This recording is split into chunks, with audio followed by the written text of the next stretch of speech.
First ever SADC Solidarity Conference with the people of Saharawi later this morning. The two-day meeting was called to, among others, reaffirm the right of the people of Western Sahara to self-determination in line with the United Nations Charter on Human Rights. Our senior reporter Lehana Tsotetsi has been at the summit. Let's cross to him live now for the latest, and I understand he's with the president of COSATU. Hey, Lehana. Thank you, Blaine. It's true, I'm with the president of COSATU. We should also understand that the situation in Western Sahara, it's very dire. And quite a number of people are pulling in a very difficult way. And all sorts of help and solidarity is needed to assist them.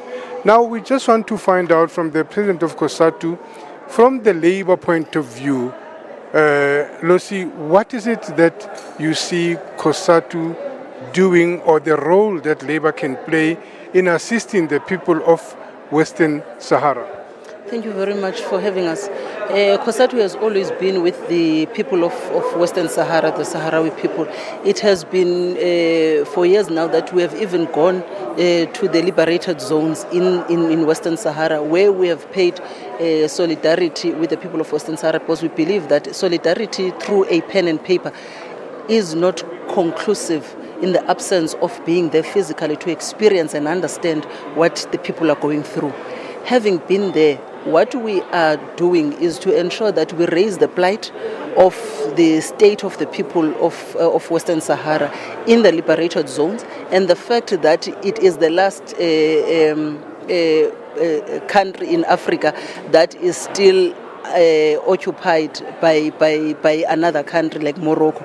So the work that we are doing with them is to ensure that we do have exchange programs where we are able to send delegation, but also ensure that the skills that they will need, also politically, education-wise, we are able to exchange those.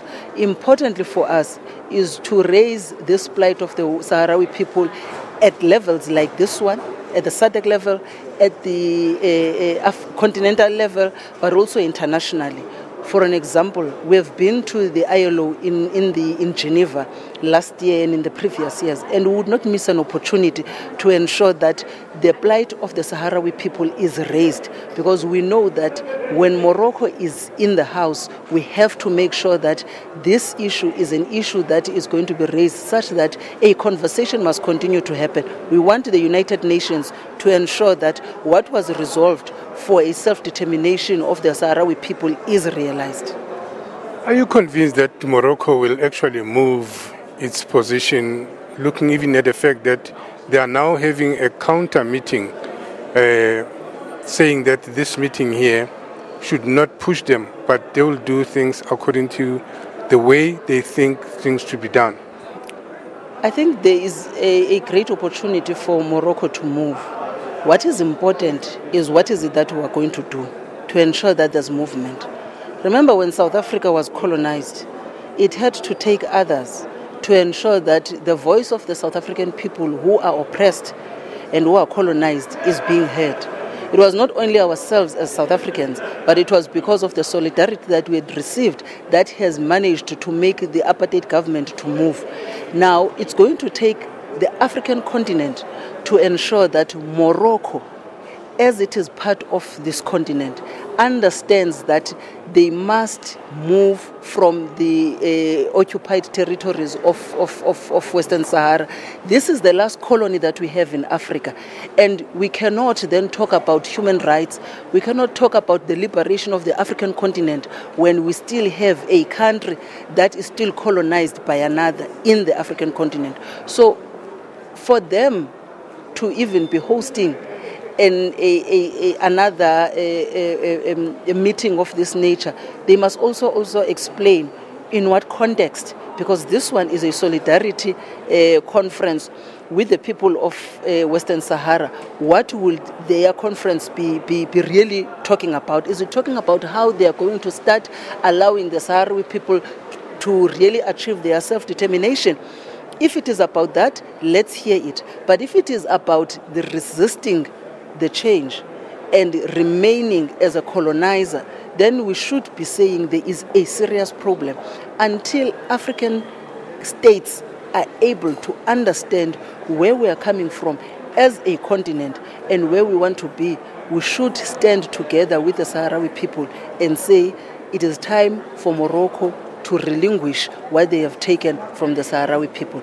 Because the reality is, until you are in Western Sahara, you will never understand and appreciate what women and children are going through. It is a terrible situation. Us who have walked in their shoes, we understand very well. And for you to have your part of your family that is in the occupied territories, in jails, it is an apartheid that is taking place inside Morocco against the people of Western Sahara. And we understand very well as South African trade unions what we have gone through during the apartheid system in our country. That is why we will continue to raise the plight of the Sahrawi people and that they must indeed achieve their self-determination. That's the president of COSATU. Thank you very much, giving us COSATU's position on this issue of Western Sahara. I must say, if one takes into consideration the message that has been actually said by the UN envoy to Western Sahara within the United Nations, saying that this is going to be a difficult road to travel. Indeed, it looks like it's going to be a difficult road to travel because at the moment, Morocco is calling for an autonomy, whilst Polisario Front wants self-determination, and Morocco is not prepared to give up. But it would appear that probably with the pressure coming from outside, and with the participation of a lot of countries calling on Morocco to move out of Western Sahara, this could become a reality. Back to you in the studio. No doubt an important issue as well as an important conference, this SADC Solidarity Conference with Western Sahara happening in Pretoria. Our reporter, senior reporter Lehana Tsotetsi.